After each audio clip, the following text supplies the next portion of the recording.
What are some surprising ways, Dr. Burke Harris, that traumatic or adverse experiences can show up in your adult life, but on the surface, particularly if you're one of these people, you're like, I'm going to work, I'm doing my thing, like I'm not gonna, like, that show up that could be tied to something deeper?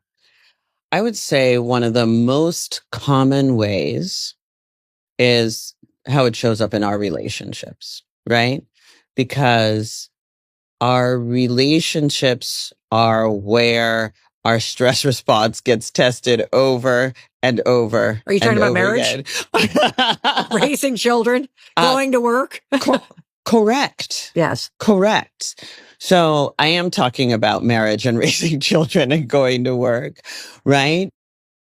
These are the most common ways, because what happens in our relationship is that when we have an overactive stress response, right, a couple of things can happen. One, it can get triggered when there's a reminder or of something, right? Or if we somehow in some way don't feel safe.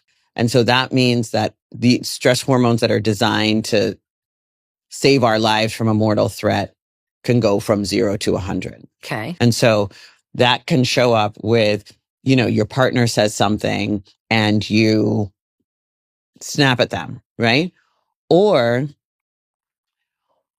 truthfully, and this is why this work is so important, your child does something, right, that triggers or activates you. And we maybe respond in a way that we're not proud of. One of the things that's important for me to add is that it can show up as us saying something to someone else, right? Or it can be really internalized, right?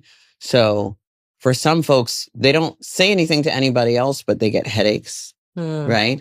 They get neck pain and neck tension. They have gastrointestinal challenges.